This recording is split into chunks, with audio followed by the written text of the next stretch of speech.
duplicated, the greatest show on dirt, the World of Outlaws.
This is the original esport racing game. This is iRacing.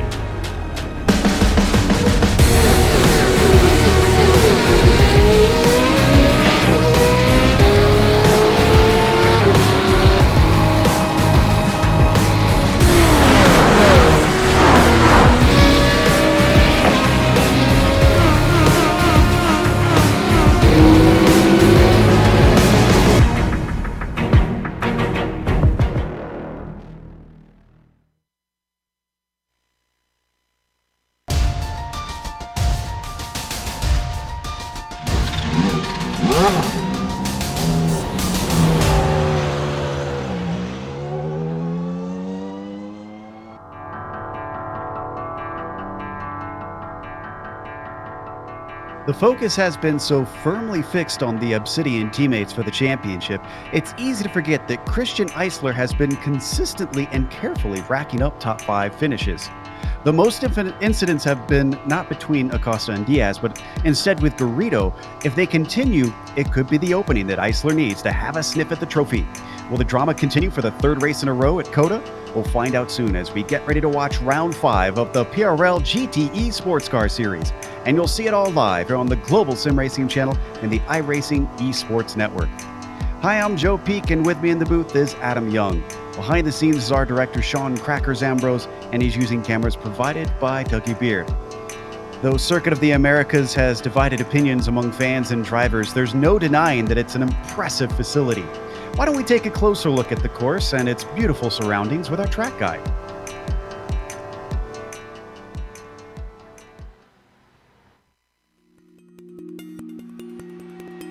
Welcome to Circuit of the Americas.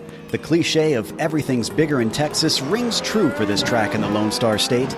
Built specifically for Formula One, the number of corners, circuit length, safety features, and general track amenities immediately set this place apart from almost every racing course in the United States.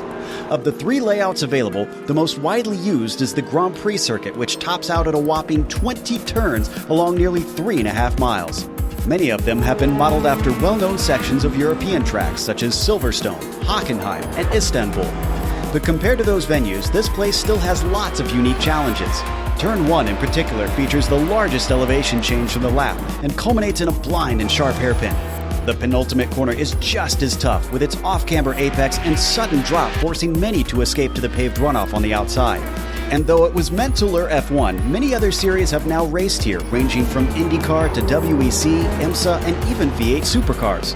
Track days are also common, with the SCCA running all types of amateur events to allow up-and-coming drivers to feel what it's like to battle on the same tarmac as Vettel and Hamilton have. With this track, American race fans finally get to experience a purpose-built course made in the modern day. Texas went bigger and better, and in the process, raised the bar for their peers.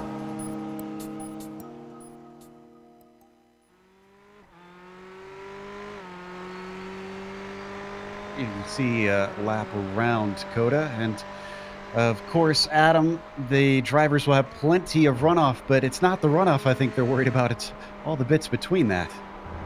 Yeah, it is. I mean, there's not a lot of places to really hit hard here at Coda with the runoff, but there are some out there. But I'll tell you, this is one of my favorite facilities in the country. Some places, some people think it gives a bad rap, all that kind of stuff. Maybe an iRacing track limits, whatever it is, it doesn't matter. I love this place. Coming here, seeing actual races here, going on top of the tower.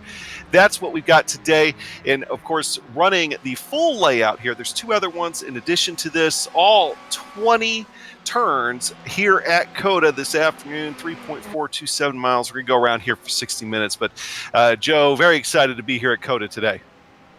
Should be quite a challenge for these GTE cars with the skill it takes to get everything out of them. But as always, we want to remind you that today's race is brought to you by SIMSA. Simulation Motorsports Affinity provides many consulting services, from completely customizing simulators to managing teams, individual drivers, and complete events. They're working hard to bring organizations, companies, manufacturers, teams, and drivers together at one place to support and promote sim racing internationally. They're also bridging virtual and real motorsports by providing a network between these two, involving sim racers, real drivers, teams, managers, engineers, and of course, motorsport fans alike. You can find out more about how you can get involved at simsa.net. Today's broadcast is also proudly sponsored by Butt Kicker. Butt Kicker products create an incredible immersion and realism to every game. Feel every nuance and truly put yourself in the driver's seat. The winner of Division 1 here on the PRL GTE Sportscar Series will also get a Butt Kicker Gamer 2 or a simulation kit. Also, both drivers of the winning team in the team's championship will get a free t-shirt. Check them out at thebuttkicker.com. So, as we take a glance at the championship points now while the qualifying continues on, I mentioned a little bit in the intro about how that is shaping up. We've been watching Acosta and Diaz out there with these drivers' points. And Christian Eisler, you can see, only 18 behind the leader, 13 as well. 14 it looks like behind Abner Acosta. And so he could just as easily get in this if he snags a win or if both drivers have an issue. Holland and Leif Peterson have been also pretty consistent, but we haven't seen them challenging for podiums as much. Holland a little bit more so than Peterson. There's a team's championship as well, and Obsidian's been fast, Adam, but what about everybody else? Well, yeah, Obsidian's been fast. And by the way, you're going to notice a name change for Obsidian. They're now going to go by Movano Racing. And of course, they've got 262 points in the season, but only 10 behind that is Punto CL Racing. Now, that's a manageable gap here at this point. RSR Esport back about 74. They're going to be in a tight race there, I think, for third and fourth. And the Red Hot Chili Racers bringing up the rear with the top five there in fifth, 129 back. But still got a few races to go here, Joe. So pretty tight competition there. All you need is some consistent finishes. You could be right at the top of that team standings. Absolutely. Why don't we look at what today's race is going to entail for our viewers as well? You can see we are in round 5 out of 10. And there's the 4 different makes of cars that are the GTE cars here on iRacing you can choose from. And drivers have their pick, but they have to stick with it. Now, the race distance is going to be 60 minutes. You can expect a pit stop. We'll go over that in a bit. It is limited on fuel, and they have an open setup in this car, which drivers will definitely need to be tweaking to get the most out of Coda. They have an incident cap as well. That'll probably be the biggest worry and easiest thing to try and trip them up in the course of this race with all the paved runoff around here. But they have bonus points that can help them in this championship. They're trying to get the first one of those, the pole here, the fastest lap you can get during the race, of course. And then if you have less than 3 incidents over the course of the race, we'll find that out after the checkered flag, you can get a bonus for that one. Big bonus for us is being here on the iRacing Esports Network. We highly encourage you to subscribe to IESN. If you haven't yet, you'll know it because if you go on their YouTube page, the button to subscribe will be large and red. Click it. You won't miss a moment after that here on IESN. Our provisional pole sitter is Abner Acosta. Both he and Diaz, Adam, have been grabbing a majority of the poles thus far. though not all of them. They've been incredibly fast and been battling with each other a long time. But here, look at this. Top 3 in the points are top 3 out there on the qualifying sheets right now. Eisler in there as well. Yeah, and it's Eisler's not that far behind on the board, only about a 1/10 of a second there behind Diaz, which is definitely a manageable gap. We're riding right now along with Acosta, and going through the stadium section here, this is where you could really make or break a lap. I mean, you're just coming off that long straightaway, and you got plenty of technical turns here that if you don't hit just right, including right here, especially in qualifying, because coming out there of turn 16, if you don't keep it in the track limits there very tight in iRacing, that could be a problem that can ruin your qualifying lap before you're even able to put down a time. But that's the section right there where a lot of guys can lose a lot of ground or gain a lot of ground. And we expect there to be some hard racing to try and make up that ground and also get by drivers. Now, there has been a little bit of talk about Garrido lately, and I was expecting something from the stewards, but apparently they are happy with how they've seen him racing. They do not consider anything that he did as unbecoming according to the rules. Now, where is Garrido right now, actually, though? Trying to see if we can... looks like he hasn't shown up this week, though, so interesting. Not sure if he had other obligations or if maybe he was getting a whiff of some of the grumblings of some of the drivers about how he has been driving lately. This was Borda that we saw there on screen, and Bowden, in the meantime, trying to get a little bit of a faster lap as he comes around that final corner. Interesting thing about that final corner, though, we could see that pit entry there. We talked about the one pit stop because they've limited the fuel compared to the real cars. I've seen a few drivers screw up that pit entry before, so I'm kind of wondering if that'll be a problem if people are pushing it today. I've seen guys in real life come through that pit entry and hit the pit entry wall. Going down there, your turn radius is going to be tighter than anything in turn 20 just because you're kind of shallower, but you're also coming in. You got to start planning that entry about 3/4 of the way down that small little straight there after turn 19. It's easy to misjudge, and if you misjudge it, it's going to hurt. Watch Eisler come to finish another lap. He's still about 2/10 down from Diaz, who sits on the outside of the front row. So this latest lap, what's it going to be? Looks like that one didn't count for Eisler. So he will stay in third. He's got about 2 minutes left to go. And it is a relatively long lap, but he will be able to start another one if this latest that he just started isn't quick enough. Heb down in 24th as we see him pull off to the side, interestingly. Ooh, wow, Acosta not sitting on his laurels. Only his second timed lap, and it's quicker.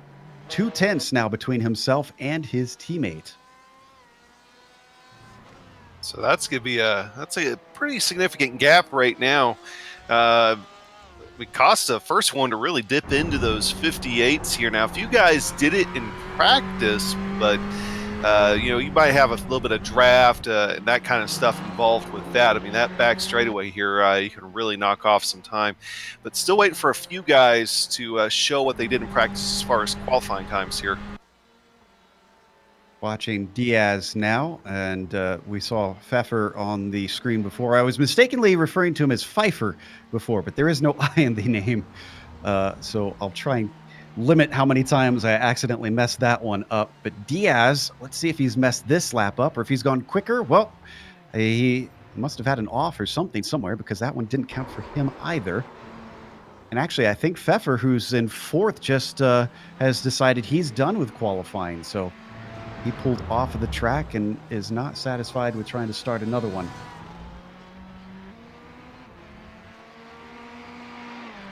Peterson, who sits in fifth. Whoa, way off course coming off the penultimate turn, and that's going to be it for him. He's not even going to start his next one. He'll settle for sixth position. Kenny Rodriguez, coming out of the final one, is going to be able to start a new one, but that was a slow lap for him that last time by. What about Montini? What kind of pace does he have? He's well down the order comparative to what we're used to seeing from him, and he will get to start this next one. Let's see if this one counts. No, it does not. So that 2 flat 2 is going to stand for now for the number 3. Only a handful of guys were able to set qualifying times faster than their practice times. I'm not sure if we saw Albright manage to get across the line in time. So we're going to watch Swaby here. Let's see what Pegleg's got. He's currently in 15th. He swings down into that last corner. Surprisingly tricky as it rises up and over a crest and down towards the line. He stayed within the boundaries that time, and it's going to be quicker to a 2 flat .07, and that's good enough for a top 10. And watching David Holland now coming down through the back straightaway, heading down into turn 12 under heavy braking. He set the 5th fastest time on the track here just a moment ago in his last lap, hoping maybe he could knock off another few tenths. Ooh. And Diaz went quicker, but it was just barely shy, so he'll have to start on the outside of the front row. Jeff Carollo looks like he's going to abandon his lap. I see Holland, that you were watching a little bit earlier, sitting in 5th. As he comes around Turkey, he's got a 59.5 under his belt. He's about half a second down from our pole sitter. And he's done with this lap as well. He's not happy with that one. What about the car in 24th position? The 969 of Kenny Rodriguez. Only has 2 timed laps set. If you have an off, of course, they get erased. And this one counts, but it is not quicker. He is going to swing his way into the barrier on the way into the pit entry. And that is how you don't do it. But a classic example why that's tough. Yeah, at least we got to see an example on screen that won't hurt anybody's race. Elijah Mitchell, did he get across the line in time? Let's see if this one counts. No, he did not. So that is it for everybody out there. Our qualifying is finished here for round 5 in the PRL GTE Sports Car Series. Abner Acosta takes another pole and another bonus point. After Diaz won last race, Abner will be looking for every point he can get. Diaz will start beside him, though, with Christian Eisler in 3rd. Christopher Pfeffer starts in P4 with Holland starting in 5th. On the outside of him, it'll be Leif Peterson. Lucas Basigalupo will be starting in 7th with Elijah Mitchell in P8. Then in row 5, the inside has Sean Romig in the number 72. Lyndon Swaby will round out your top 10. Yeah, going to 11th in row 6. From there, you'll find Anthony Pisano. Alongside him will be Ted Lowendick. In row 7 will be Fernando Borda, and alongside him will be Jeff Carollo. Federico Montini will start in row 8 with Luis Enriquez. Horatio Calkin will be in row 9, along with Stacy Dungan. Ignacio Rodriguez Fredes, alongside Brett Thurman, will round out row 10 and your top 20. Joey Trungale didn't get the best finish last week. He'll start from 21st, see if he can improve that. Don Bowden is in 22nd. Then it's James LeBlanc in his 007 starting 23rd. We watched Kenny Rodriguez finish things out with that 24th spot, and James Hebb will be behind him in 25th. Derlicka, unusual to see him this far down. Another driver that had a miserable day back at Road Atlanta. Coda, he's going to have some climbing to do from 26. Donald Olson will be 27th. And then Timothy Hargrave starts in 28th position. Everybody managed to get laps in, incredibly. Christopher Albright, 29th. And then the last of them, Spencer Simkovich, will be starting in 30th. The 202.8 compared to the 58.8. It is a decent spread, but not huge. But it is a long track, so it could be a while before we get any sort of lap traffic out here. And Adam, I'm excited to see how this plays out because we don't have Garrido, and as I said, he was causing a little bit of contact in the previous races. So at this point, it's a straight fight. Eisler hasn't had the pace to really keep up with Diaz and Acosta, and these two teammates are sort of becoming the the Hamilton and Rosberg of this series, if you will. Yeah, but we've also seen a Hamilton Rosberg be not infallible in this last F1 season. But at the same time, though, this is one of Hamilton's favorite tracks on the F1 circuit. So that could be a good analogy depending on how things turn out here today for Abner Acosta and Michael Diaz. But that's definitely a good black and red there, front row. Of course, Texas Tech, go Red Raiders. Got to throw that out there. Christian Eisler, if he could just get through the technical portions of the track, he'll be doing just fine. We'll see if he can keep up with those Movano cars today coming out and around here, turn 12. One of the more popular spots for overtakes. And then we weave our way through one of these technical sections, the back-to-back hairpins of the stadium section. Sometimes passes, some sneak attacks can happen here. We've seen it before, but it is difficult and it doesn't always end well. See just how twisty and tight it is through this portion, surrounded by those large grandstands. And there they come through Turkey, Adam. Yeah, and those grandstands right there. If you ever get to an event at COTA, that is where the Texas Club iRacers like to hang out. So there you go. Interesting. Was not aware of that, actually. So past the so-called mullet, as it's been nicknamed, and up to one of the more difficult corners, the penultimate turn that drops down with a blind apex. And though thankfully it does have that runoff, it will probably rack up a few incident points throughout the day. They're backing it up behind the pace car, which is going to be peeling in any moment. In fact, way behind the pace car for Diaz. He's got to get up with his teammate here on the front row. Now Acosta has control of the field around that last corner. He gets going pretty quickly. Green flag is out here for round 5. That actually drops Diaz quite significantly, giving Eisler a chance to maybe look up the inside down to the first corner. Pfeffer is on the outside as well, but he is boxed in, blocking off the inside. It looks like Diaz managing to cover off our third place driver. Everybody else swinging through, and so far so good in the back of the field. One of those places where you do have a lot of runoff, but if something major is going to happen, it's going to be right here at the start of the race. But so far, everybody good through the downhill into the S's. And Pfeffer had a huge off coming through the S's. He's going to have to serve a time penalty there. That is going to be extremely costly on the first lap. I'm seeing another incident behind them. Looks like Montini in an accident with somebody else. Lowendick, I believe. I guess just because I said it was all good through there, then they decided to go ahead. So that's the commentator's curse, I believe, right there. Full effect. Wow, Pfeffer is falling quickly. He's down to 13th. Oh, and he spins somebody. Not sure who that was. It was Borda, it looks like. Oh. So, unfortunately, a little bit messy in the spots that we did not expect. But up at the front, Acosta still running away with Diaz close behind, and Eisler dropping back. We had a change for position behind them. Bacigalupo in a challenge with Peterson, which now has Holland beside him. The Ferrari of Holland challenging well into the stadium section, but it has to fall back.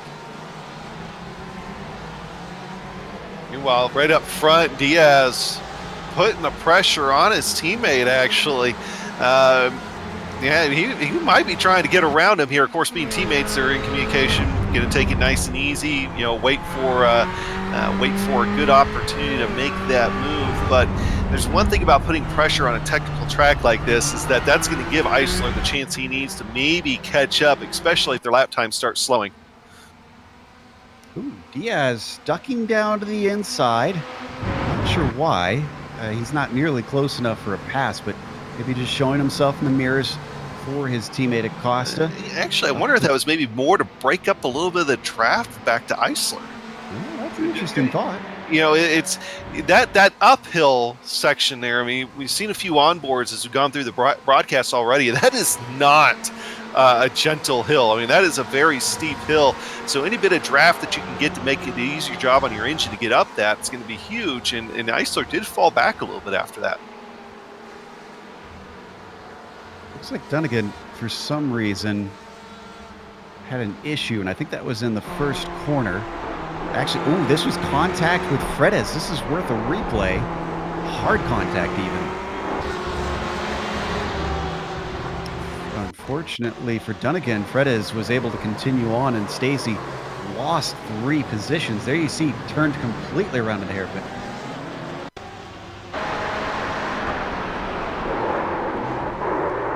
Look at this from behind. So you head into turn 1, and you see that little bit of contact there, pushing off the inside. Thankfully, that wasn't as bad as what it could have otherwise been, but still a few positions lost. Thankfully, he's still got 54 minutes here to get it all back. Just in front of Dunnigan, you saw Thurman and Trungale side by side still. This is for 16th and 17th, and unfortunately for Thurman, that's not going to work out, so move Trungale up to 16th. Don't need to go to it, but I can report that Montini had another spin all on his own, so he's fallen to dead last and 30th of the field because of that. We've got a bunch of cars in a train in 7th. This is Mitchell, followed by Romig, Swaby, Pisano, Carollo, and Pfeffer. Pfeffer trying to recover from that slowdown penalty on the first lap. Looks like the bleeding stopped at about 12th, or at least he's recovered to that at this point, Adam. Yeah, old Linden there with a pretty decent qualifying effort here today. Looking to be able to try to do something, but still locked in that battle. Can't get away from it. Now, if he could just push it up a little bit more, he could start making a threat there for 8th and 7th positions here, but he's kind of starting to fall back a touch. Yeah, that's Romig up ahead of him that we see from on board. That's Mitchell in front of him. Elijah with a great qualifying today, starting in 8th, now up to 7th because of the problems for Pfeffer. The hill, plenty of elevation change around here, that is for sure. Was ahead of them. Thought I saw someone go pretty wide. I think that was David Holland. Oh, and Jesper Derlicka, who had climbed well up the order, has fallen back down it once again. 97. This looks like it was out of turn 9.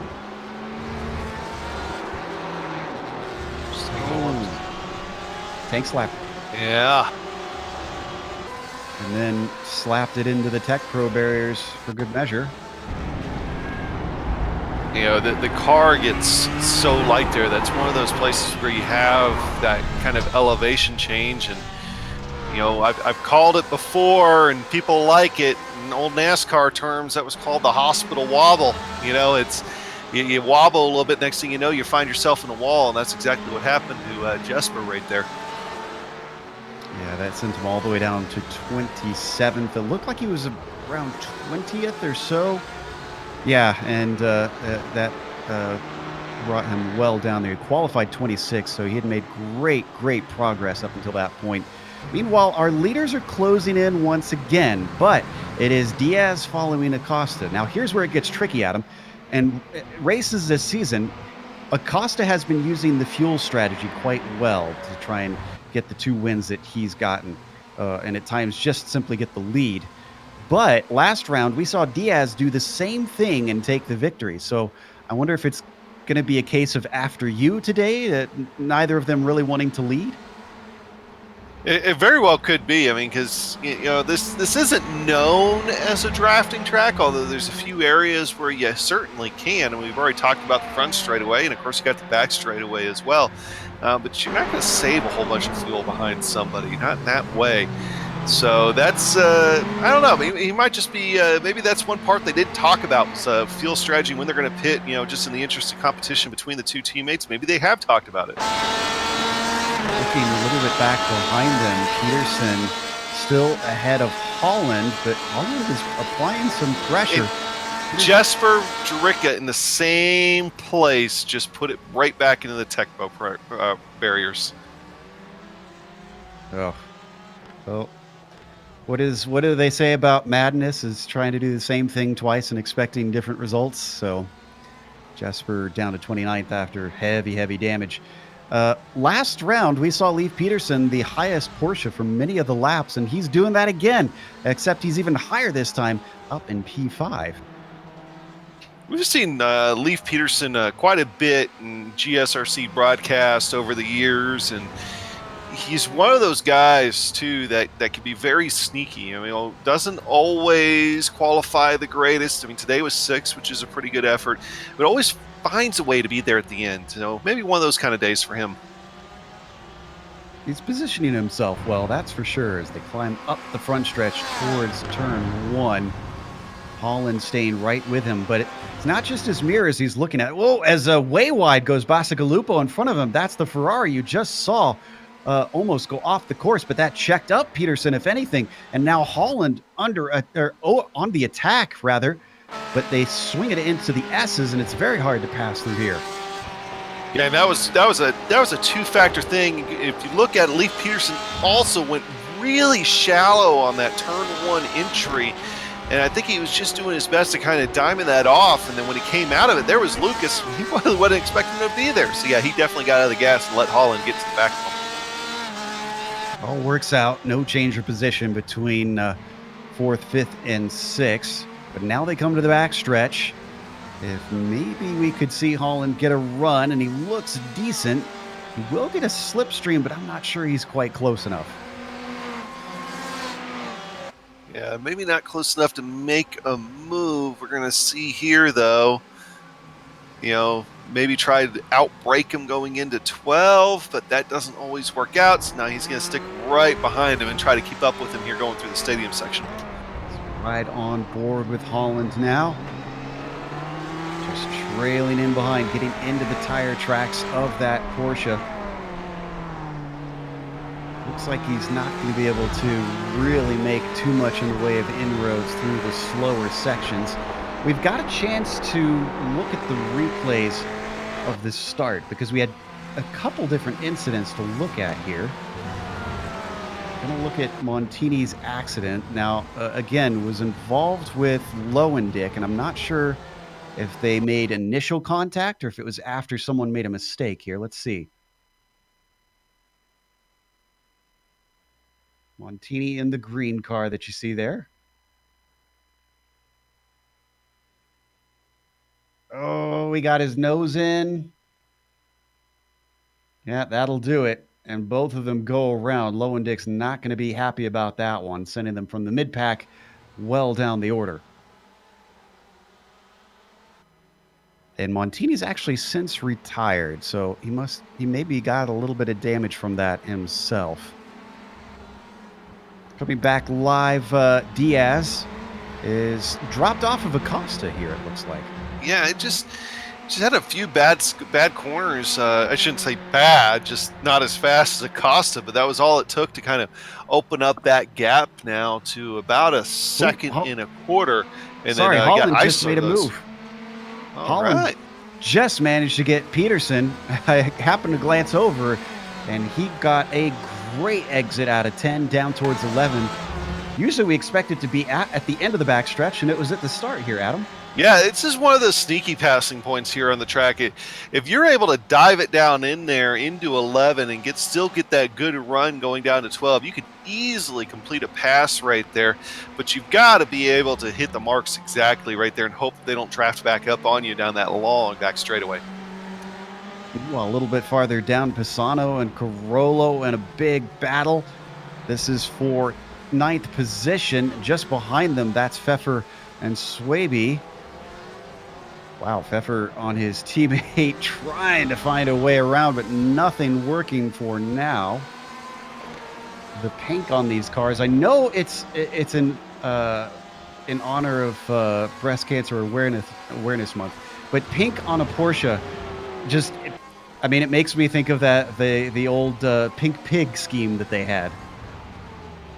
I'd almost forgotten about that. Yeah.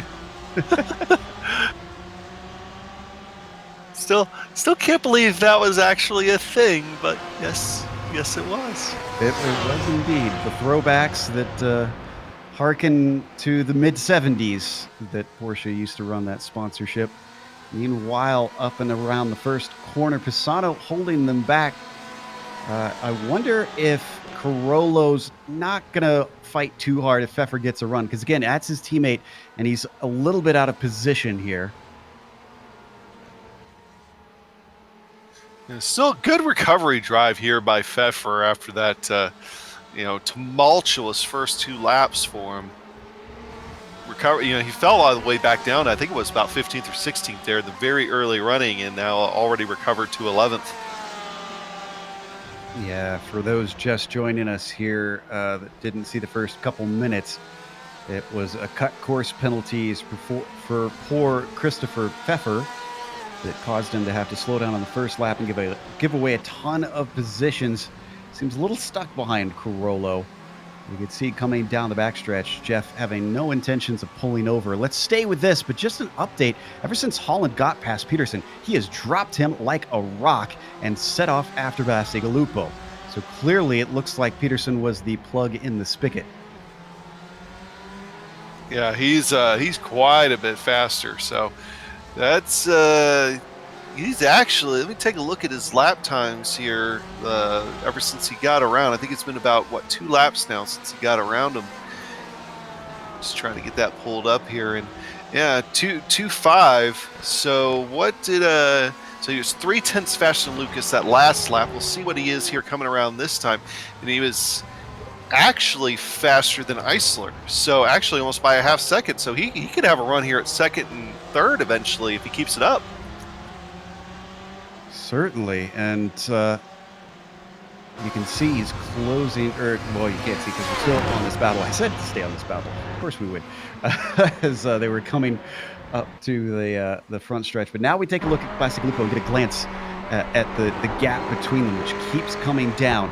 Going to hop on board to the gearbox here of Lucas, looking back at Holland. He pulled the move once down into turn 10. He's closing up. Could he try for another one? Oh, I think it's just a matter of time before he gets him here. He's quite a bit faster, so you're not going to be able to hold him off here forever, not for 45 minutes.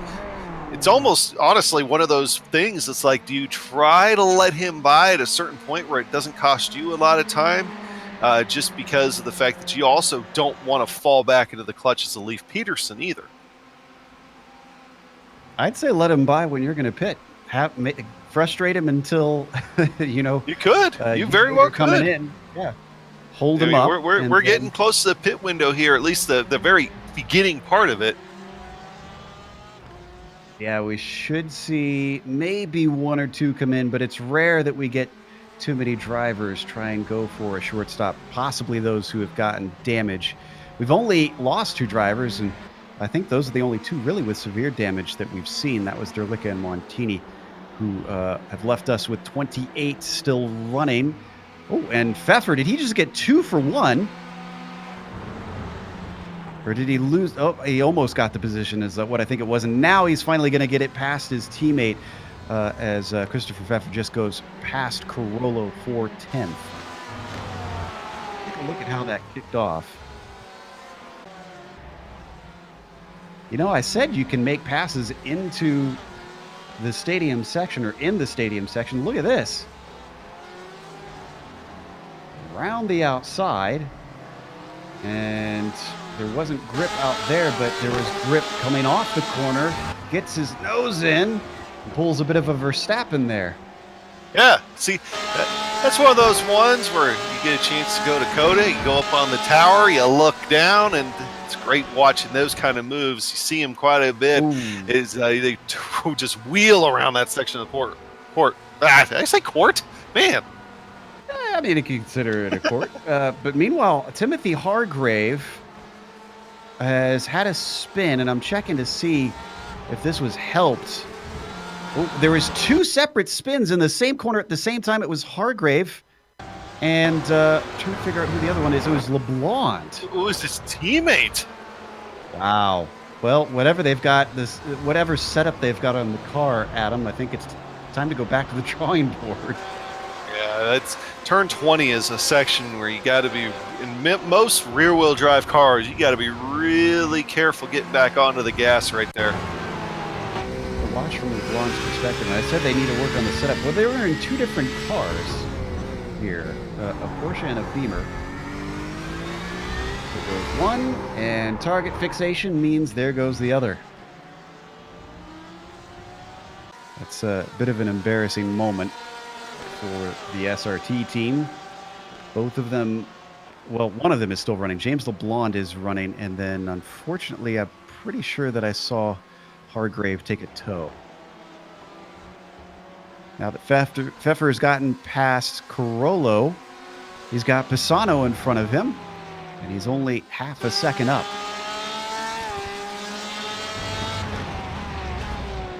Back onto the main straight.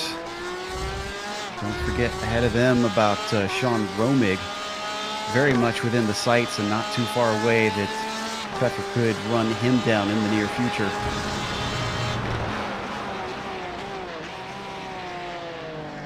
Holland,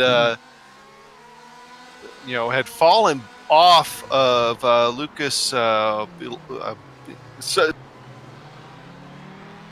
And Fredis is having some action up into the first corner. That was Henriquez there in the blue Ford. It looks like Fredis made the pass with his nose ahead up into the first corner. You're going to see it set up here out of the final turn. That's Fredis and the black and red Ferrari. The blue Ford for Henriquez.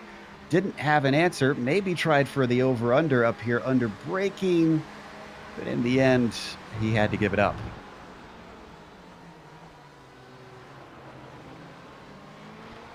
Nicely done by Fredis.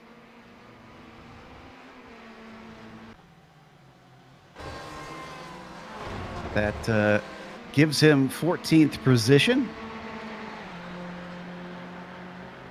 You're talking about Holland, though, here with the gap between them. It did increase, but looks like he's got him in check at least.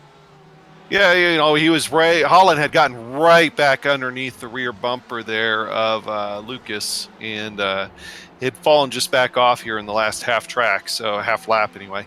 So now he's trying to get back up to him. It just doesn't seem like he's able to quite get around him, or he's just kind of playing his cards right now, not trying to force the issue, one or the other. But while that's going on, Christian Eisler has been able to squeeze out about a 2.5 second lead over those guys. So that's you don't want to play there too long. You want to try to get around Lucas while you can. Well, these drivers have been pretty close as they come up to turn one once again. The top three have started to spread apart. Acosta almost 2 seconds ahead of Diaz and 2.5 between Diaz and Eisler. Really, this is our best battle right now up at the front between Bacigalupo and Holland. You can see those teammates giving each other a little bit of space.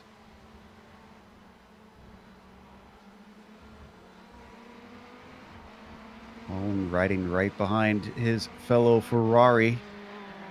Peterson back down to 6th, the highest non-Ferrari that we've got today.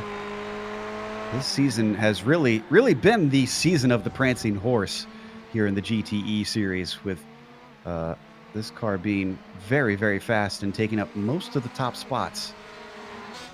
Yeah, I've been watching this battle here with Sean Romig and Anthony Pisano, and while they've been going at it, old Christopher Pfeffer has been able to close up to the back of him. Pisano tries to take a look coming out of turn 11 there, not able to do anything with it, but he's in his tow now. See if he's able to get him here going into turn 12. He was in a good tow, and Pisano now goes to the inside. Interesting that Sean did not defend coming down to turn 12. He lets him have the apex and then gets back in line before Pfeffer can take advantage. So he's going to have to wait for another good opportunity. It does the number 66. All three strung in a line. Pisano 8th, Romig 9th, Pfeffer in 10th. Boy, Romig is still very close behind Pisano, though, especially here through the triple apexer of Turkey. On the front stretch once again, Pisano slightly wide, but manages to get the throttle down successfully. Romig, no response climbing up the hill. He takes a little poke look into the inside, but this would be a mad dive for him to try and make that work. Instead, looking for a late apex. Pfeffer going for the over-under on him. You can see him in the background as we look over the wing of Pisano. And once again, despite that good run, as soon as you hit the S's, it goes single file once more. Yeah, usually in these full body cars, you're not going to take the S's there too wide. It's very tough to do, so wisely backing out of it, going back single file, and he'll try to get him again here too. One thing to mention also on the very high-speed portions of this track, though, particularly the back straightaway, which we're going to be heading to here in just a minute. They head toward turn 11, which will then transition to the back straightaway. You got to think that that front end damage that Christopher Pfeffer got at the beginning of the race is going to affect at least a little bit through this portion of the track. Well, he managed to get himself a decent exit off of 11, so he's riding right in the tire tracks of Romig, and you can see it's pulling him in. He's going to take a tiny little peek, and he's very good on the brakes, maybe a little too good. In fact, he goes wide, and so does Pisano. Romig gets the spot back. Wow, things change in a flash if we take a glance at the replay.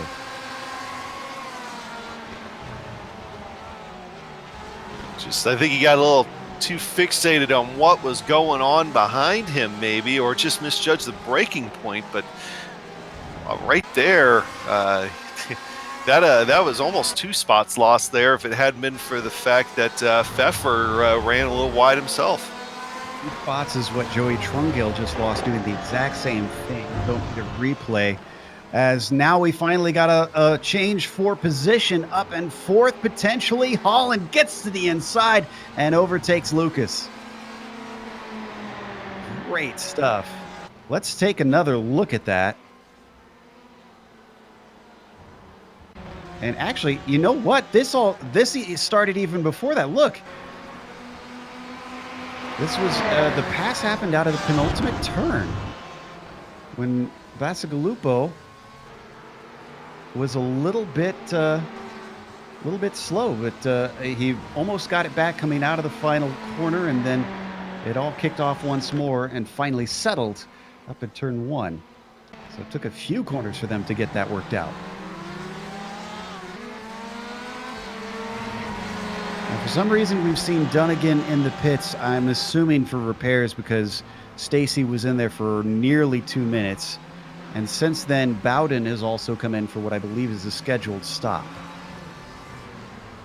Now, of course, with going back to the Hall and Lucas battle here, while that was going on and David was caught behind Lucas, Christian opened up that gap between them up to 4 seconds. So David now has to try to hustle and try to make up some of that lost ground if he still has the car to be able to do it and didn't burn up his tires.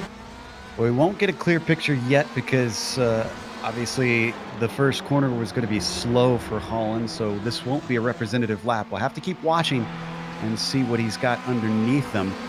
I tell you what, turn 12 seems to be Calamity Corner lately because now it's Horatio Calquin who spun on his own through there, lost a couple spots. That was both to Henriquez and Thurman that he relinquished and now races in 16th.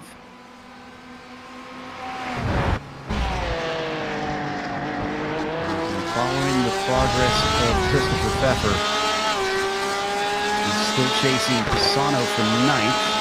They come off the front stretch. He's in touch with Sean Romig ever since he got by with that last mistake that Pisano had.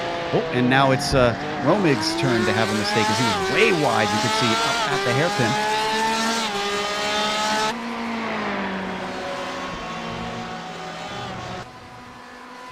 We've got a few more pitters, don't need to go to it, but Rodriguez and Trungill, the 2 that are in now.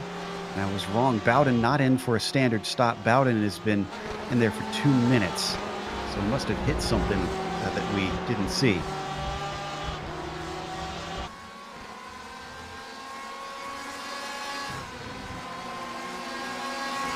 Just going back and trying to see if I can see what happened to him here.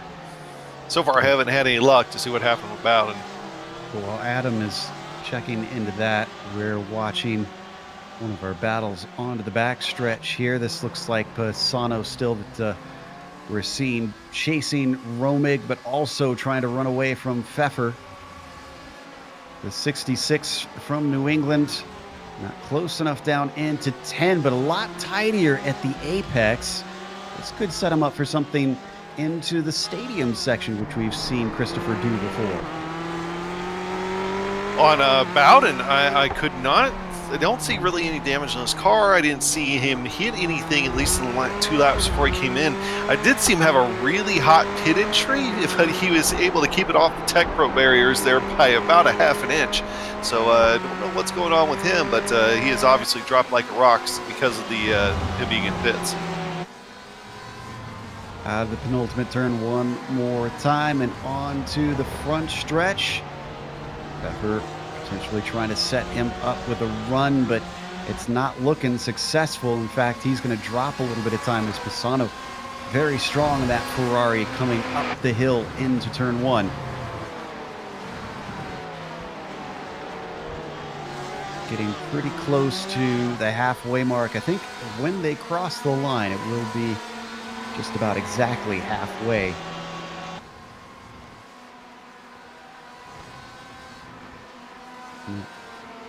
And in fact, Acosta has been having a pretty quiet race ever since the drop of the green. Other than Diaz challenging him briefly at the start, Diaz has been hovering at a second or more behind. And they've dropped Eisler by a wider margin than that, at nearly 5 seconds back to the 7.27. Yeah, Eisler just hasn't had as consistent a laps as these two. And actually, Diaz has been able to close that gap back up a touch on Acosta. But it seems like every time he gets close, Acosta's just able to pull away. Watch from Diaz's perspective. Interesting to note about Eisler, this seems to be his MO this season. I think I mentioned it at the start of the broadcast that Eisler is the only one besides Acosta to have managed to finish in the top 5 in every race. And it looks like those two will continue this trend if they stay where they are. You know, 10 races, people seem to think that that's it's not like it's a year-long a season or anything like that. You don't have multitudes of events. But 10-race season is still enough to where if you can finish consistently, you're going to have a pretty good points haul. And to finish in the top 5 every race, that should be everybody's goal as far as going into the season. Obviously, everybody wants to win, but hey, consistency sometimes winning championships. That's how Modov certainly, Acosta certainly got his over Modov. Acosta looking to take a second one, but he's now fighting his teammate for it instead. Diaz has chopped it down yet again. It's gone down to just over 1 second, but they're coming up on traffic. Joey Trungale, one of our early pitters, is in, and has Pfeffer had more trouble? It's in turn one. This one, again, of his own doing. Maybe overdriving the car, trying to make the time back. Yeah, it looks like he just went in there really hot, tried to take a shallow entry like we've seen a couple of guys do, and it just broke loose on him actually on entry. I mean, he wasn't even to the apex of the corner yet before the car had started coming around on him. Well, that puts him in the 12th position once again. So everything that he had regained is now re-lost once again.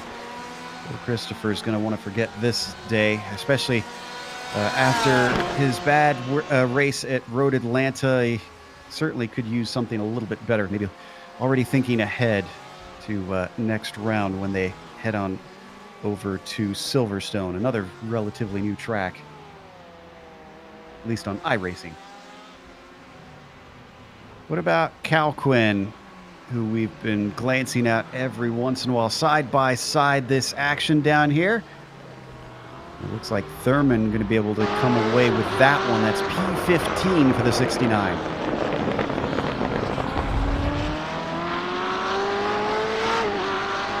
Was he overtaking Calquin, or was that? Well, that was Calquin looking to try and get him. So he successfully defended.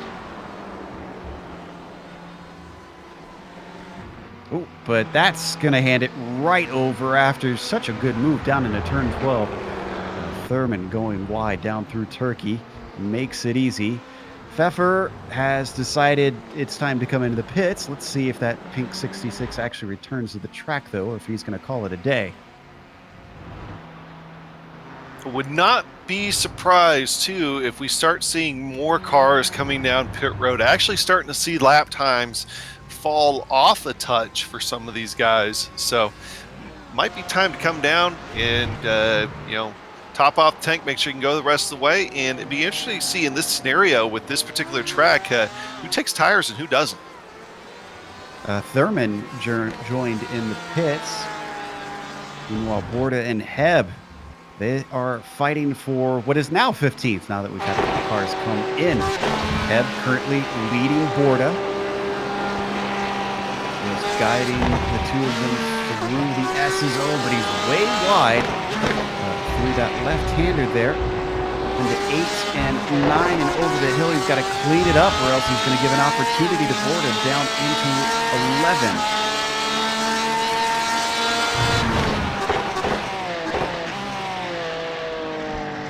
Nothing doing, at least for that moment. Squares it up, gets on the throttle, heads down the long back stretch as they reach 140, 150 miles an hour. Still increasing speed, 160. And then they get on the binders and slow it down into turn 12 to a paltry 50 miles an hour. But it's still not close enough to try and effect a pass.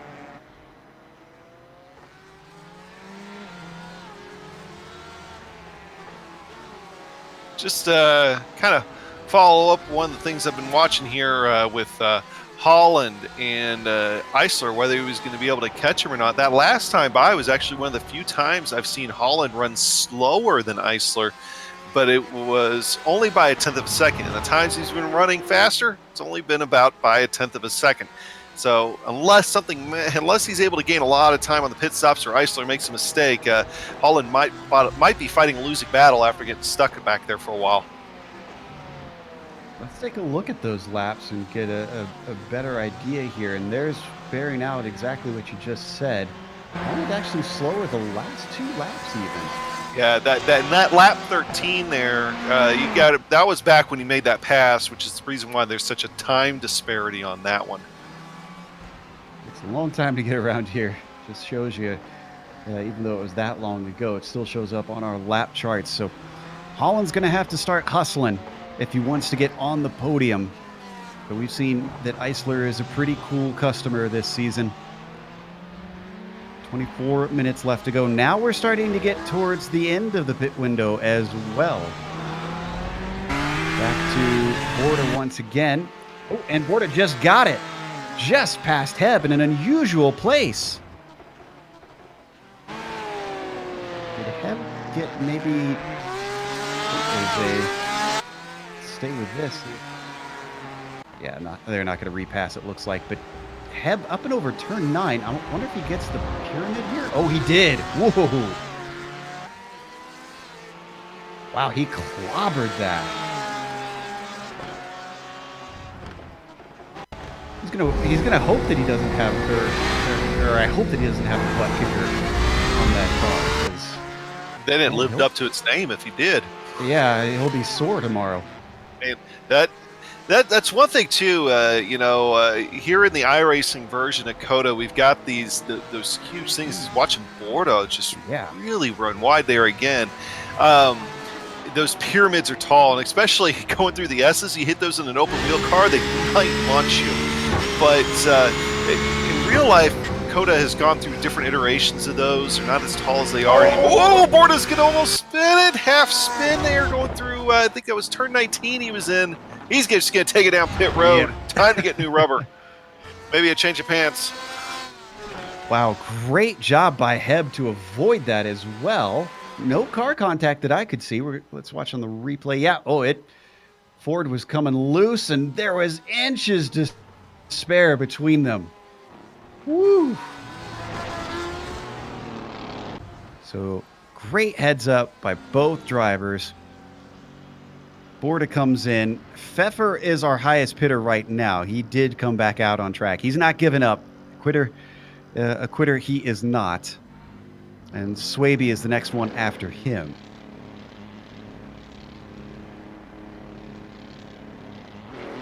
So far, we're waiting for plenty of our front runners to pit, though. We haven't really seen many of them even think about it.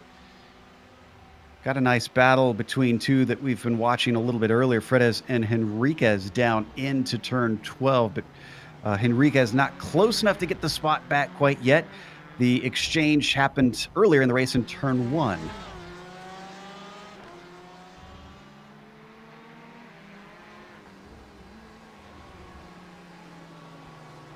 We've seen some decent passing through here and some unexpected passing, Adam, but it does look like it's kind of tough to try and set it up. It is. You almost have to think like, particularly in the stadium section, about 2 or 3 corners ahead of time and start setting up somebody long before you're actually going to get around them. So it takes time.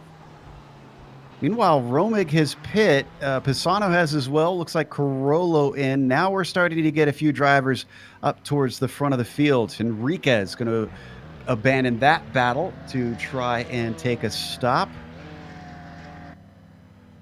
And Pfeffer is coming. He was close to Carollo, but he had another incident, though, so he should be behind Carollo. Romig returns, and in 9th place, Carollo coming out. And Pfeffer's just coming up the hill. And actually, he'll have gained a lot of time on Carollo. Look at this. In fact, he's in a battle with Pisano coming around the hairpin. Gives him space, a little bit of wheel spin from Anthony, and the 255 settles in behind in 12th.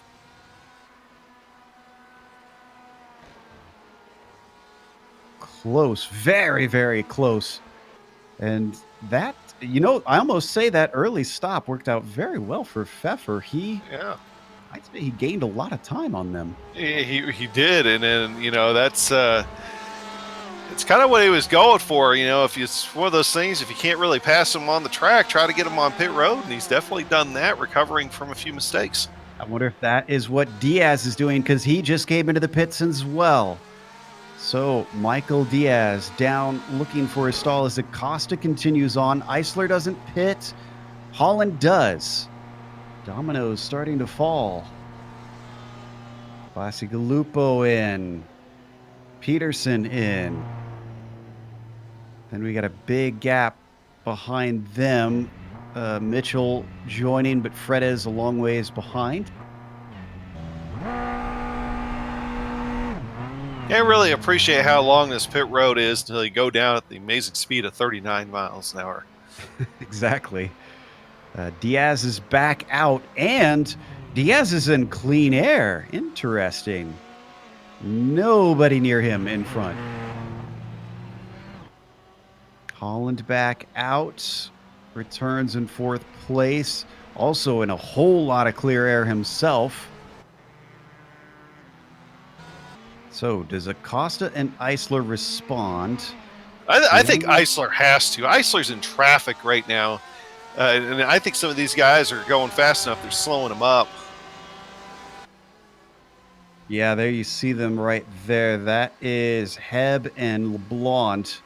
They're just ahead of him. And that is for position, by the way. They're going to let Eisler through.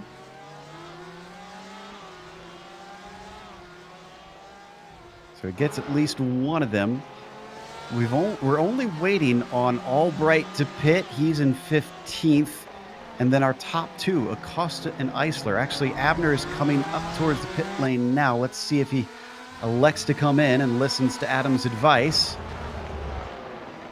No, and there he goes, finally. Dedicates himself to pit entry.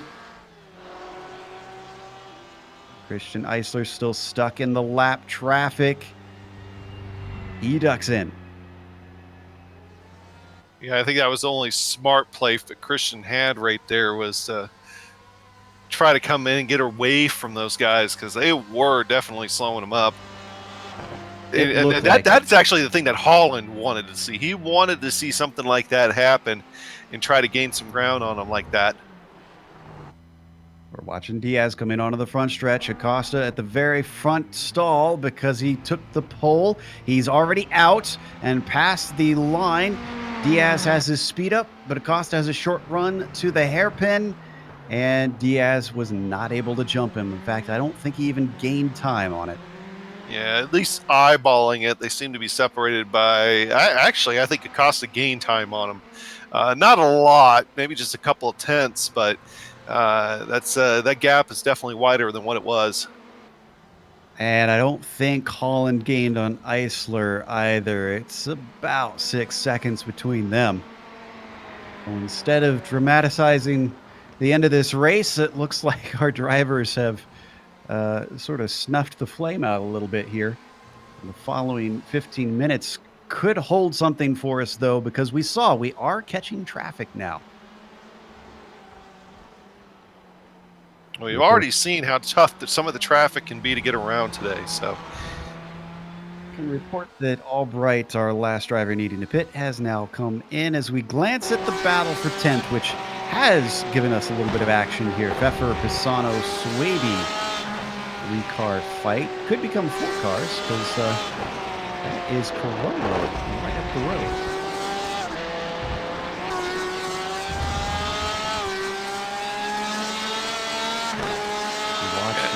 On board Pfeffer. I was going to say, Pfeffer, I don't think he's going to be able to get back up to the likes of Romig and Mitchell, but he's definitely done a good job recovering from his mistakes and being able to get back up into the top 10 and actually fighting to try to dive into the top 10 if he's able to get around Corolla up there.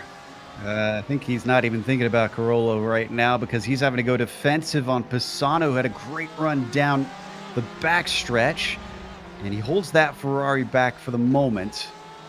But this is not looking good. You mentioned the slight bit of damage on his nose. I wonder if that pit stop got it fixed. No spare car in this series, Mike. Yeah, no, he still has a little bit of damage on his front end, and that could be enough too, where you don't necessarily want to be in clean air going down there. But he's also starting to get close enough to Jeff Corallo that he might be able to be picking up a whiff of his draft.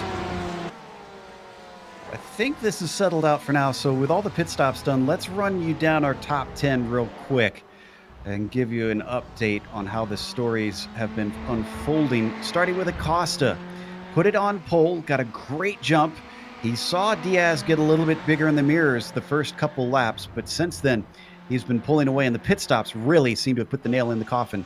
Unless we see a mistake from Acosta, he is looking like this lead is solid. Diaz behind him responded in recent races, took his second win to match the 2 wins of his teammate, but now Acosta responding to his fellow Movano racer, and Diaz about 2.5 seconds back. Eisler just pumping in the points, I think, at this point. He's 11.5 seconds back. He's not been challenging. Again, lacking the pace of the 2 Movano drivers, so just getting good finishes where he can. Then you jump back to P4. David Holland, also on the top 5 in the points. The number 18 thought he could try and chase down Eisler, but the pit stops showed that he too is struggling to try and catch the 727. Then you get to Bastigalupo. Great battles for him, but it didn't work out in his favor between himself and Holland, and has fallen behind a little bit, rounding out your top 5. Yeah, going back to 6th position, Leif Peterson. We talked about him earlier. He's just one of those guys who just kind of hangs around there sometimes, and that's what he's doing tonight. He qualified in 6th. Well, he's also running in 6th, about 26 seconds off the lead. Kind of running all by his lonesome because you got to go a little bit back to find Elijah Mitchell, who is just now going underneath the tower and the bridges there. And but he's also under pressure from Sean Romig. These two have kind of been pretty close to each other all race long, and they'll continue to be here. This could very well be the battle on the racetrack as we go through the next 12 minutes here and get closer to the end of the race. Going back into 9th position, Jeff Corallo, he has been holding on to that position as well for a while, and one of the biggest movers here so far today, at least up in the top 10. He's gained 5 spots since the start of this race and hoping to be able to hang on to that 9th spot but lurking just inside the top 10 now, Christopher Pfeffer doing his best to try to hang on, and actually now been replaced by Lyndon Swaby back there in 11th. I know kind of going just outside the top 10, but Lyndon Swaby could very well be making an appearance in the top 10 here in the next little bit if he's able to do something with Pfeffer. Absolutely. And while you're going through that read-through, the reason we've got Swaby there is because Pisano had an accident with Pfeffer. I guess he knew about the damage on the front. He wanted to even it out. So I think we might have a replay of it. But he braked himself down into turn 12 is where it happened at the end of the backstretch and just plowed into Pfeffer.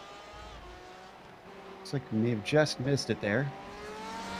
Pfeffer did a great job hanging on to that thing. It's almost like Pisano just misjudged the braking point there. Now there we see Pisano just after it, so we're going to try and see if we can pull this up. Here it is right here. Ooh. Maybe a little bit of target fixation? Could be. Maybe Pfeffer braked a little bit early as well. Hard to tell, but we're going to watch from Pisano's perspective here. Ugh.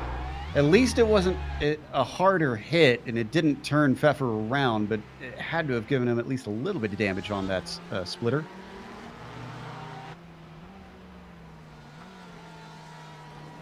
Well, Pfeffer can now focus forward a little bit with Swaby not terribly close behind, and Carollo the next one up ahead of him. You know, one thing I've noticed on these GTE cars, that one piece you really do not want to have messed up is that rear diffuser. And that could be a concern for Pfeffer, maybe even more than that front end damage, because I do see that rear diffuser on that Porsche a little bit bent up after Pisano got into him. So that could be a concern. Absolutely. A lot of downforce and aero stability generated from the backs of these GTE cars. They are very much precision sports cars that, I guess, apt with this being the Precision Racing League.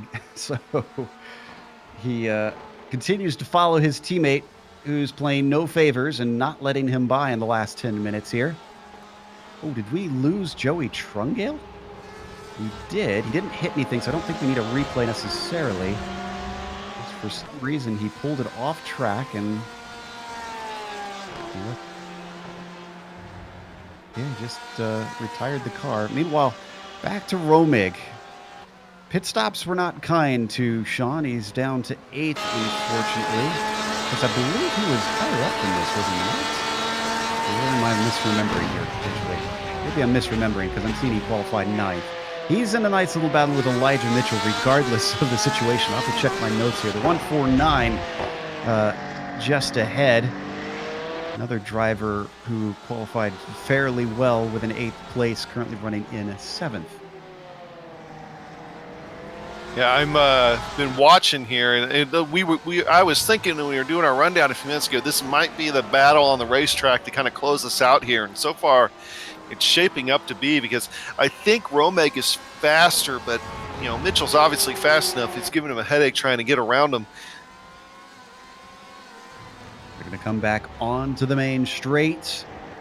Romig looking to get the throttle down. This is Porsche versus Porsche, which, by the way, the highest is still Leif Peterson, and he runs still in 6th. But interesting to note that from Peterson down until Christopher Pfeffer in 10th place, it is nothing but Porsches.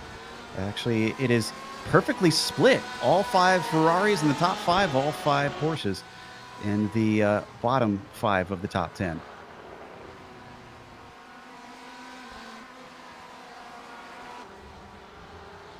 Ford's sadly not faring well today. They don't have anybody until Henriquez, who's running in 13th. You know, I could say something because I'm a Ford fan, but I won't. I like that car too. I wish more ran it. Carollo in this Porsche battle actually as well, with Pfeffer behind him, still chasing. I mentioned these two are teammates, and I'm a little bit surprised that with Pfeffer's pace that he's not just letting him by, unless it's not the wake that's holding up Pfeffer here, that Christopher, this is as quick as he can go with all the damage that he's accrued over the course of the race. I think that he really hit the nail on the head there. It's like, I think he's got plenty of speed when he's in the draft, but as soon as he has clean air on his car, I don't think I think Corallo would be able to get right back around him if he got around him. So I think Pfeffer's best job right now is to try to protect his teammate there from Lyndon Swaby, who is really hard charging here as of late. Yeah, I'm not sure if Pegleg's going to be able to pirate a position, but he's certainly going to try. And he's got a couple laps to try and do it. I think we've got 4 laps to go here.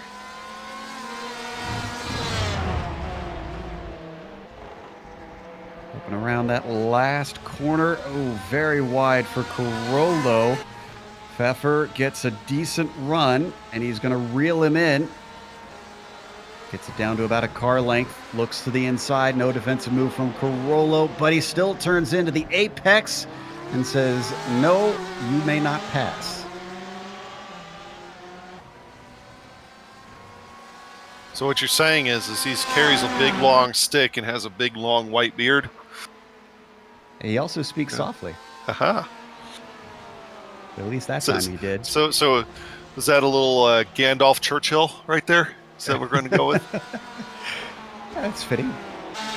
As they climb up the S's and look at this with Romig, though. Very tight down into turn 11, but with the pass not done, he really wants to get himself traction off the turn to get another go down the backstretch. They've got Simkovic ahead of him, and Simkovic is lap traffic. He's going to slow and let them up, but that'll give a slight bit of draft up to Mitchell. And that might just keep Mitchell safe this time. I've been watching Mitchell through these braking zones. He really, really attacks those hard zones, particularly at turn 1 and turn 12. If he's going to try to make a move, I think that's where he's going to be. He's just going to simply try to outbrake Mitchell. Oof, and Mitchell, not looking the cleanest lately there, but both of them went wide coming out of the stadium section. Romig is going to have to tighten things up if he wants to get a chance.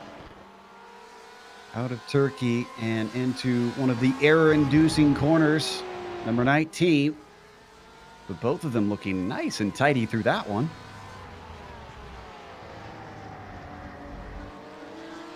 You know, looking at the pit stop times, interesting, worth noting as we let's stay on this battle. That Acosta was quicker than Diaz at his stop. I think you may have mentioned that, Adam, but about a second quicker. So even though he was leading this race, he was still getting better fuel mileage than his teammate. As there's another look there from Romig through 1.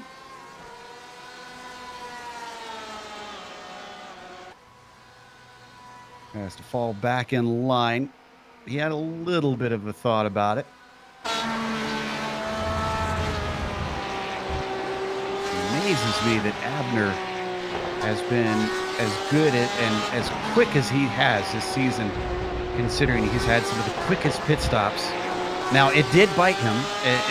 He lost a position at the very end of the race at Road Atlanta, but we're not entirely sure, Adam, if that was due to damage that he got when he had contact with Garrido, because I would imagine that damage on the car could affect your fuel consumption. Yeah, I mean, more drag is going to be using up more fuel. I mean, that's the easiest way to put it. Hey, we don't need to go to it because there's still enough of a gap, but one thing to keep an eye on here as we go through the last couple of laps is Leif Peterson has really been gaining on Lucas Spiakovo here at the last little bit. In fact, last time by, he was a half second faster, so could see a battle shape up for 5th, but we still got better battles for 7th and 8th, and also going back to 9th, 10th, and 11th right now. Yeah, look at Romig's nose get ever bigger on that gearbox camera of Elijah Mitchell, making sure that he keeps the pressure on, even if he's not going to get a chance to pass. As Adam said, this is for P7 that these two are trying to settle out. Valuable points up here. I can tell you that we've got a lap and a half to go because of Costa crossed the line with about 3 minutes left. And again, that start-finish line starts way back there. It's not this one that they're crossing right now. It's all the way right after the final corner. Never understood why F1 does that, though.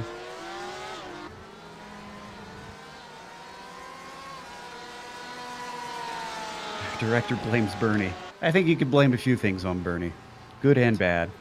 So, and we, again, one of those things, we don't need to go to it, but I was just talking about Leif Patterson and maybe Lucas Biacco picking up. Leif had a terrible lap, ran 4 seconds slower than what Lucas did. So that battle's going to be for naught.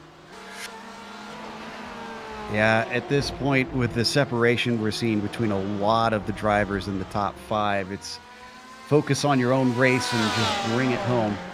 Pfeffer's focusing on his teammates' rear wings still, and this time he's going to have a go down into turn 11. Once again, given space at the apex.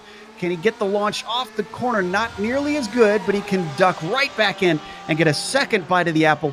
Carollo, does he defend on his teammate here? The 66 down to the inside. The answer is no. Jeff stays on the racing line.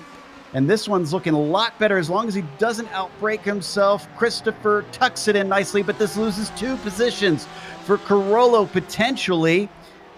That is Swaby, peg leg. I said he might try and pirate a spot, and I think he might just be able to do it. No, he's going to be covered off. Contact between them. He goes around. Swaby continues on as Carollo loses not 1, but 2 spots here potentially. Nope, it's going to be one. Semkovic letting him stay ahead. Semkovic actually a lap down, so that wouldn't have been a spot for him. There was the contact from on board Swaby's view.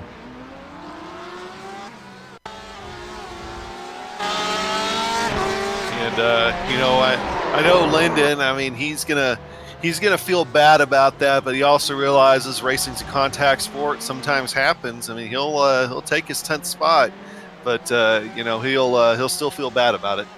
I was surprised he didn't slow up, but from on board, from the gearbox there, it did look like that Carollo kind of pinched him, that he wasn't totally clear. So now Carollo, though, he's going to have to be careful here and really charge hard on this last lap, because he does have Pisano and Henriquez right there.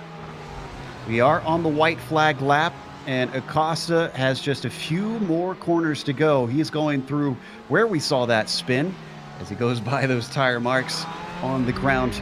He's not worried about those right now. Acosta, his focus has been on this race, and he's looking at catching up to his teammate in the points. Diaz was leading those, and now it's going to tighten up. One last turn to go for Abner Acosta. 3 wins now out of 5 races for the number 5. Abner is your winner today here in Texas.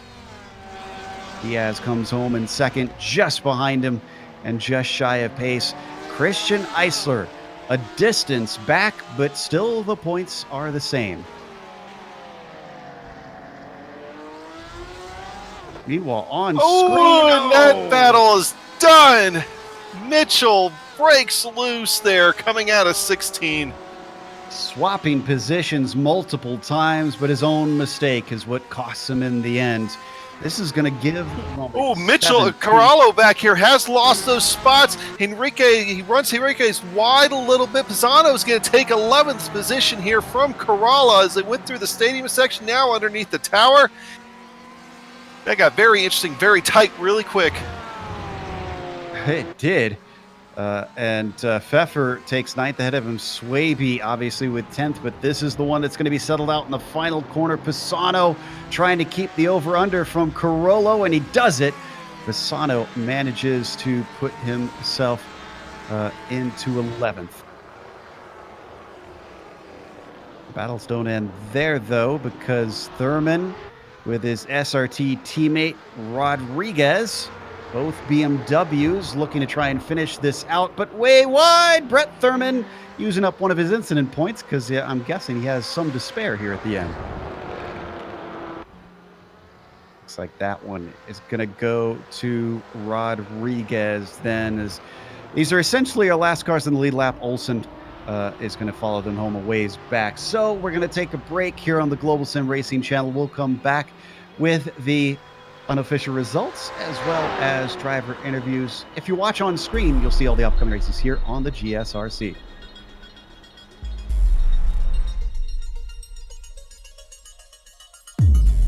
iRacing, you wanted the best, you got him for abreast. Often imitated, never duplicated. The greatest show on dirt, the World of Outlaw.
Welcome back to Texas here at Circuit of the Americas. We watched round 5 of the Precision Racing League's GTE Sportscar Series. And in the end, Abner Acosta with another victory. It's been swapping back and forth between himself and his teammate Diaz, who did follow him home in second to limit the damage today. Christian Eisler with a third, who has just been hovering around and unfortunately hasn't been able to close the gap on those two, but at least pulled good points. David Holland behind them takes a fourth position. He tried to chase Eisler, but didn't have pace in the dying stages. Lucas Bastigalupo with a well-earned top 5, just ahead of Leif Peterson, who was struggling with a broken shifter at the end. It was stuck in fourth gear. Very Schumacher-esque there. Sean Romig behind them in 7th, finishes ahead of Elijah Mitchell. They swap positions multiple times on the final lap, and Elijah settled for 8th. Christopher Pfeffer, who not only had a slowdown, had multiple spins, had contact. This was just a nightmare of the day for the driver, who qualified in 4th and has to accept 9th in the end. Lyndon Swaby rounds out your top 10. Yeah, another crazy finish was Anthony Pisano, Jeff Carollo, and Luis Henriquez in 11th, 12th, and 13th. They had a fantastic battle there on the last lap. Ignacio Fredes will come home in 14th, Horatio Kalkin in 15th, Todd Lowendick in 16th, Kenny Rodriguez in 17th position, Brett Thurman in 18th, Donald Olson in 19th, James Hebb in 20th. When you get to 21st, then it is James LeBlanc. Spencer Simkovich behind him. These drivers laps down. Stacy Dunnigan in 23rd. Christopher Albright, multiple laps down for him in 24th. Joey Trungale, 25th, managed to finish. Then you get to the DNFs with Bowden, Hargrave, Derlicka, and Montini. Never had to deal with a sneeze on broadcast until now. As we take a glance at our winner, Abner Acosta, who's going to talk to us. A victory over his teammate, not by a wide margin, but enough to get the points he needed. Abner, once again, we noticed that you had a quicker pit stop than Diaz. Do you attribute that to the luck of iRacing's random pit stops, or were you once again getting better fuel mileage than him? I think I just put less fuel in it. It was just I just put it to the dot. I think it had 0.3 gallons at the end, and I think he had an extra lap according to what he told me. And it could have been that. I think also before I came into the pits, I think I did a quick lap. I don't know. We'll have to check the stats, but I think it's just my fuel calculator. uh, Now, I noticed that there was nothing that happened to Garrido in terms from the stewards, although he did not show up today, and that let you and Michael manage to fight it amongst yourselves. But I don't want to get you in trouble with the stewards. But what are your thoughts after they decided no action on that? Actually, I did not even report him. I know if I did, they would have done something because it was pretty obvious. He apologized, and I wanted to report him. I was just really upset at the time, and I honestly just whatever. I just let it go. But I didn't report him. That's why he didn't get anything. I'm sure if I would have, he would. I think he's really fast. I have nothing against him. I want him to stay in the league, and he's really good competition. He just needs to think a little more, maybe when he's when he's making passes, and that's it. But I'm sure he'll do better. It's very sportsmanlike of you to come back with that response. But really, I think the fight right now is between you and your teammate heading over to Silverstone. It's been swapping back and forth. Is that going to be another case where we'll see Diaz have the leg over you, or can you keep this up? I actually might not be here next week, so I guess the guys are gonna have some fun.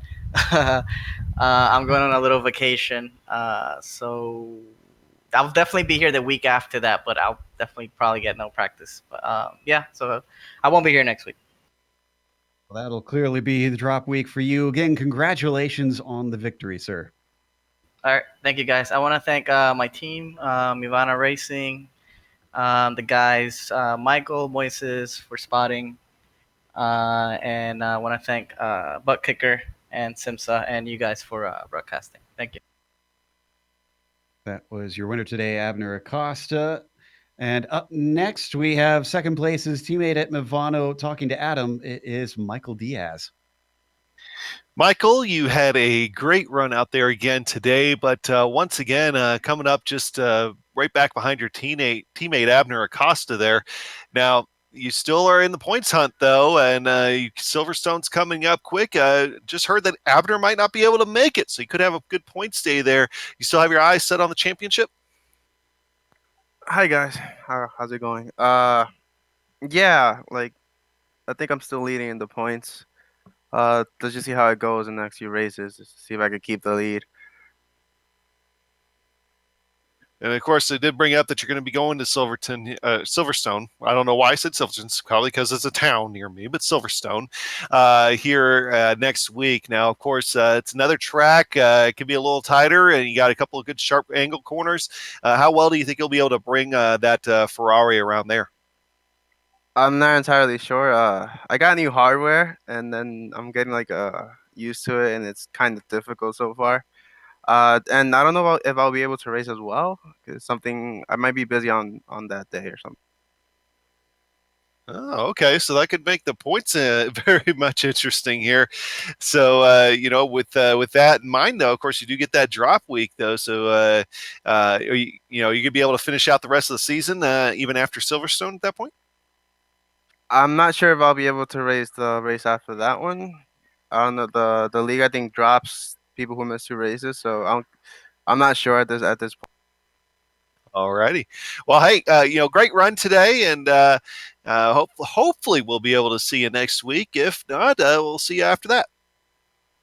Well, let's see. You guys have a good night, and thanks for to Butt Kicker and Simsa for sponsoring.